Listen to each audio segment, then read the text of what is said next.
Hello everyone.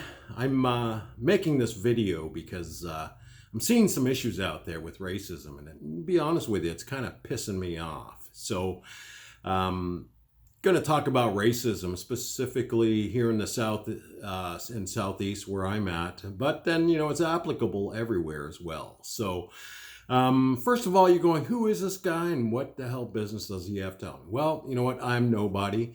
I'm obviously Asian and I am half Korean, and the rest is just white or European. That's my history. And as far as racism and along that, obviously I've faced racism here in the U.S. and even in Korea when I visited there. There's racist people over there as well. So, so if you want to talk about a subgroup, that faces racism, it's somebody like myself. But my history. I am a honorably discharged veteran. I was a non-commissioned officer in the United States Army. And I've even went to war for my country, and I'm very proud of that. And also very proud of the fact that one of my offspring, one of my kids, is active duty in the military right now. Come from a long line of people that have served. My brother was an officer in the United States Army. My dad was a career soldier in the United States Army, served in Vietnam. And my grandfather in the Navy served on the USS Missouri and was a gunner's mate, I think is what they called him.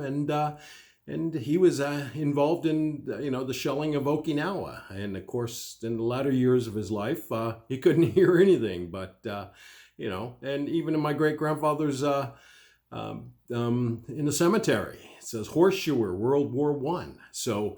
Come from a very long line of people that have served, and very proud of that. And that's my background. That's who I am. I've been trained in the proper handling of a sidearm and carbine weapons. So that's who I am, and that's who it is. Now, why am I bringing this up now? Well, obviously, with the whole coronavirus and the riots relative to the issues with the police departments and all that, it's racism is alive and well. And myself personally, living in the South and Southeast, you always got looks and you kind of just never gave it second thoughts. But nowadays, people are giving you the evil eye a lot longer. Maybe they feel safe because they're in their car, but I got your number. But then also, we really have a lack of leadership. You don't have anyone trying to quell things down. In fact, it seems like, people up there want to incite riots or, just elevate things, which is very contrary to what we need as a country right now. And also, I see these people doing hashtag type of things on Twitter, or, the woke Asians and these video things. All that shit's bullshit. It does nothing to help the individual. And do you really think that's going to stop a racist guy from doing something to an individual? No. So, I don't know what's going on. I believe I call it the FUD factor, fear, uncertainty, and doubt. That level is very high right now in the populace. And racism is an easy outlet for them. So I've, kind of laid the plan out there. So what does one do? First of all, I'm thinking that I have to tell you, not all Asians are the same. And in fact, within the Asian community, they don't necessarily like each other. Now, they are pragmatists. So what they'll do is, hey, we may not like you, but I'm just going to beat you in business versus anything else. And of course, there's there's racism between them, and there's a long history, and that's another subject that we can talk about later. But when you're dealing with Asians, or you're thinking you're going to come up on an Asian, be very cautious, especially when you're coming up on a Vietnamese. Now, if you can't tell them apart, that's your problem, not mine. But the Vietnamese, they're probably packing at least a knife, and they'll cut you, and they won't hesitate to cut you. So do whatever you think you need to do, but be very cautious, because they'll come right back at you. Now, that's not all of them, but that's everyone. Now, as far as Asians, one of the first things I will tell you is always be situationally aware. Know where you are, look at people, eyeball them, not eyeball them to the point where you're making obvious, but just kind of check people out. You'll know immediately who's going to give you the problem. Now, 90% of the time, nothing ever happens, and that's great. And actually, it might be 99% of the time, but it's that 1% that you got to deal with and prepare yourself.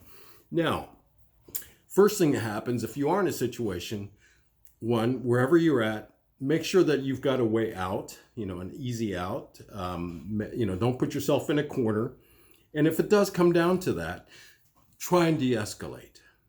Don't raise your voice. Just kind of keep your arms out, keep them at arm's length, and trying to walk away, walk backwards. Don't turn your back on them until you've got some good distance. And just try that first. If that doesn't work, use some certain tactics, which I see working out there. One of the things I think it's genius and it's hilarious is that gentleman Larry David on his HBO show. One of the episodes was he wore a MAGA hat, and for whatever reason, well, I think we all know whatever reason, people see the MAGA hat and they have some preconceived notions about the individual wearing it. They'll be a little bit more cautious about wearing it. Now, if you don't have a MAGA hat and you have some distance away, any red hat will do. That will help, at least kind of have people think twice about it. Now, obviously that's not going to work. And if that's the case, one is learn some self-defense. Really easy. If you don't know any self-defense, the one I would recommend is judo, and get yourself into a position where you can roll with someone and get down and dirty. I think judo is, of all the martial arts, judo is the one that helps you kind of subdue people and get them into a position where they can't. I would definitely highly recommend that. And then lastly, and this is where it gets really controversial, guns. All right. Now, people are going to be like, oh, this guy's a gun lover and all that. Hey, this is the United States of America. And you, as a citizen or somebody that's here legally, have every right to pack heat. All right. Now, obviously, you're going to have to be cognizant of your local laws, but that's okay. Know what they are. And if you've never held a gun, go to a shooting range, and you can pay them money and they'll more than be happy to give you rounds and just put them downrange all the time. Familiarity and with weapons are very important. You've got to be, because the first time you're faced in a situation where you're life or death, that should not be the first time you've ever picked up that weapon and fired it. So be cognizant of that. Know your local laws. A lot of these southern states, you can have open carry. And as long as you're legal in that state, by all means do it. Because one of the things, people see a gun, they're not going to mess with you. They're not going to fuck with you. And that's probably the most important thing. You just don't want people messing with you. That's all. So the weapon I would probably recommend, if you're not familiar with guns or anything like that, is just get a little semi-automatic 22. Now, people are going to say, 22? That's a BB gun. Laugh all you want. But if you're on the business end of any weapon that's got velocity and those bullets are coming at you, it's going to, it depends on how close you are. You don't want to be on that side because it can kill. Now, obviously, I am not for just arbitrarily killing anybody, but, we have laws in this country that says you can defend yourself and you can do it legally with a gun. Take advantage of these laws because everyone else is, and by all means, you should as well.